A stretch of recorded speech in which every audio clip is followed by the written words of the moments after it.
আজ ইচ্ছা হচ্ছিল একদম কিছুই করব না আজ। পুরো দিনটা শুধু অলসভাবে কাটিয়ে দেব। কিন্তু হলো না। শেষমেশ সেই তাড়াহুড়ো করেই দিনটা শেষ করতে হলো। নমস্কার বন্ধুরা, আশা করি তোমরা সবাই খুব ভালো আছো। আমিও খুব ভালো আছি। সম্পদ লাইফস্টাইলের আরো একটা নতুন ভিডিওতে তোমাদের সবাইকে স্বাগত। আর আজকে সকালটা একটু অলসভাবেই শুরু করেছি। প্রথমত আজকে তোমাদের দাদাভাই বেরোবে না, ওর ছুটি আছে। তোমাদেরকে আগের দিনের ভিডিওতেই বলেছিলাম যে বাবির শরীরটা ভালো নেই, তাই সারা রাত ঘুম তো হয়নি। তবে আপাতত ও একটু ঠিক আছে। আর কাল রাতে ঘুমিয়েছিলাম ঠিকই, তবে সকালবেলা কিছুতেই আজকে ঘুম থেকে উঠতে ইচ্ছা করছিল না। আসলে রোজ ভোরবেলা উঠে পড়ি তো, ওটা একটা অভ্যাসে দাঁড়িয়ে গেছে, কিন্তু তারপর যদি জোর করে আবার ঘুমিয়ে পড়ি তখনই শরীরের মধ্যে একটা অলসতা চলে আসে। আর যেন উঠে মনে হয় না কিছু করি। জানি না এটা সবার সাথেই হয় কিনা, তবে আমার ক্ষেত্রে এটা বেশ ভালোই আমি লক্ষ্য করি। তো কাল সবজি টবজি কিছুই আর কেটে রাখা হয়নি। বাবিকে ডাক্তারের কাছ থেকে নিয়ে আসতে আসতে অনেকটাই রাত হয়ে গিয়েছিল। তো সকালে যেহেতু রান্না নেই, তাই আর অত রাতে সবজি কাটতে বসিনি। এই যে এখন কেটে নিচ্ছি। তবে আজকে খুব একটা বেশি কিছু রান্না করব না। এমনিতেও যেহেতু বৃহস্পতিবার নিরামিষ রান্না হয়, তোমরা তো জানোই। তো এই যে সকালবেলা উঠে স্নেক প্ল্যান্টটা একটু রোদে দিয়েছিলাম। তো এখন রোদটা বেশ ভালোই চড়া হয়ে গেছে, তাই আবার ঘরের মধ্যে রেখে দিলাম। আর জানো তো, নিচের এই ঘরটাতে না রোদ একেবারেই আসে না বললেই হয়। দেখি গাছটা ভাবছি অন্য কোথাও সরিয়ে রাখবো। আর আজকে না আমাদের এই সিঁড়ির জানলার পাল্লাগুলোতে অ্যালুমিনিয়ামের চ্যানেল লাগানো হচ্ছে। আগে আসলে কাঁচগুলো এমনিই লাগানো থাকতো পুডিং দিয়ে। তো কাঁচগুলো না মাঝে মাঝেই ভেঙে এই যে নিচে পড়ে যেত। আর এটা যেহেতু আমাদের একেবারে যাওয়ার রাস্তা, তো কারোর মাথায় পড়লে বুঝতেই পারছো কতটা বড় বিপদ হয়ে যেত। তো তাই এগুলো অ্যালুমিনিয়াম চ্যানেল লাগিয়ে নেওয়া হচ্ছে। আর এই চ্যানেলগুলো জানো তো লাগিয়ে নিলে না কাঁচগুলো আর খুলে পড়ার চান্স থাকে না। তো অনেক দিন থেকেই ভাবা হচ্ছিল, তবে এখানে সেই রকম কোনো লোক পাওয়া যাচ্ছিল না যারা এই কাজটা করে। তো কাল বাবি স্কুলে যাওয়ার সময় দেখলাম একটা ফ্ল্যাটে কাজ হচ্ছে। তো তখনই তোমার দাদাভাই ওনাকে জিজ্ঞাসা করে নাম্বার নিয়ে কন্ট্যাক্ট করে, যাই হোক ফাইনালি আজকে কাজটা হচ্ছে। আর কতটা উপরে উঠে দেখতেই পেলে ওনারা কাজ করছে, মানে খুবই রিস্কি কাজ, দেখে তো খুব ভয়ই লাগছিল। তো তারপরে চলে এসেছি এখন এই যে রান্নাঘরে। আজকে তো বললাম নিরামিষ রান্না হবে। এই একটু মুগ ডাল করবো আর এঁচোড় করবো নিরামিষ ভাবে। এঁচোড় সাধারণত পেঁয়াজ রসুন দিয়েই আমি রান্না করি, তবে আজকে ভেবেছি বৃহস্পতিবারে একটু নিরামিষ এঁচোড় রান্না করব। তো এঁচোড়টা প্রথমেই কেটে প্রেসার কুকারে সিদ্ধ করে নিয়েছি। আর এখন এই যে আলুগুলো একটু হলুদ দিয়ে ভেজে নিচ্ছি। এটা একটু লাল লাল করে ভেজে নেব। আর মোটামুটি 70-80% মতো এটা সিদ্ধ হয়ে যায় যাতে, তাই চাপা দিয়ে রেখে দিলাম কিছুক্ষণ। তো চলো বাটনাটা রেডি করে নিই। এখানে দেখো মিক্সির বাটিতে প্রথমে নিয়ে নিচ্ছি আদা। আর তার সাথে এই যে এবার এর মধ্যে দিয়ে দেব সাদা জিরে। আদা আর সাদা জিরেটা তোমরা অবশ্যই তরকারির আন্দাজ মতো নেবে। তারপর নিলাম ওই হাফ টিস্পুন মতো মৌরি। আর দিয়ে দিচ্ছি গোটা গরম মশলা, একটা দারচিনি দিয়েছি, দুটো তিনটে এলাচ আর দুটো তিনটে লবঙ্গ। আর এর সাথে ঝালের জন্য দিয়ে দিচ্ছি কাঁচা লঙ্কা। এবার ভালো করে এটাকে মিক্সিতে পেস্ট করে নেব।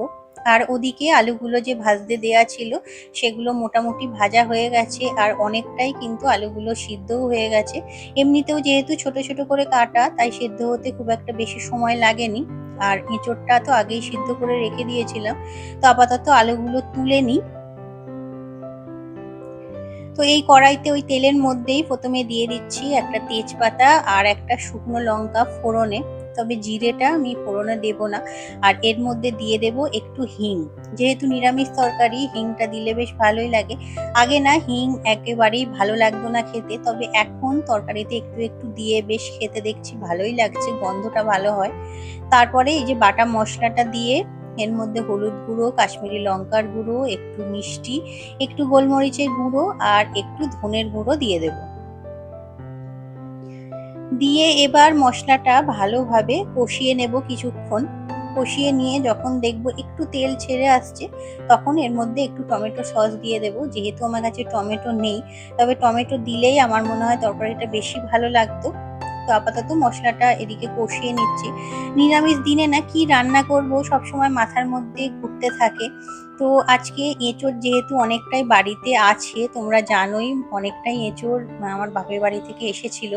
আর রোজ না পর ওরকম এঁচোড় খেতেও ভালো লাগে না, একদিন গ্যাপ দিয়ে দিয়ে তাই এখন রান্না করছি। পেঁয়াজ রসুন দিয়ে 2-3 দিন খাওয়া হয়ে গেছে।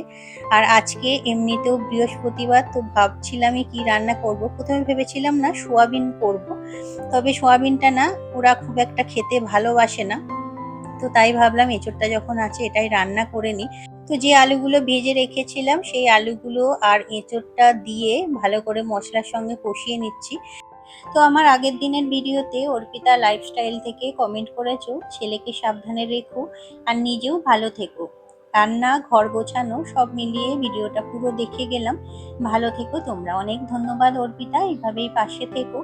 রিঙ্কু সরকার তুমি কমেন্ট করেছিলে, খুব ভালো লাগলো ভিডিওটা, দেখে নিলাম। ছোটবেলায় আমার ছেলেও ওষুধ খেতে খুব ভালোবাসতো, হয়তো সব বাচ্চাই এইরকম হয়। শুনে খুব ভালো লাগলো, আমি ভাবতাম হয়তো আমার ছেলেই শুধু এই রকম। যাই হোক, পাশে থেকো। রীতা অফিসিয়াল থেকে বোন তুমি কমেন্ট করেছো, সব সময় দোয়া করি যেন তোমরা ভালো থাকো, সুস্থ থাকো। সম্পূর্ণ ভিডিওটা জুড়ে ছিলাম, লাইক দিয়ে সম্পূর্ণ ভিডিওটা দেখে নিলাম।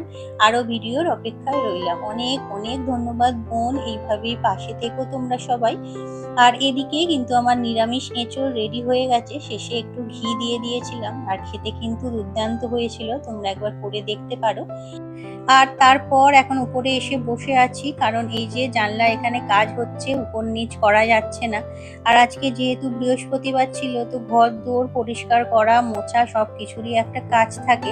তবে যেহেতু জানলার ওইখানটাতে কাজ হচ্ছে আর উপর থেকে প্রত্যেকটা সিঁড়ির জানলাতেই হয়েছে, তো সেখানে না যাতায়াত করা যাচ্ছে না।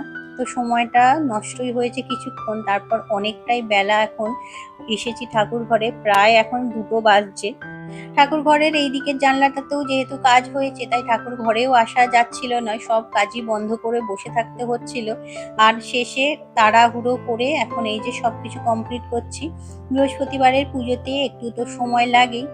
সকালে উঠে রান্না বান্না করে নেওয়ার পরে ভেবেছিলাম তাড়াতাড়ি স্নান সেরে পুজোটা করে কাজগুলো আজকে তাড়াতাড়ি করেই কমপ্লিট করে নেব।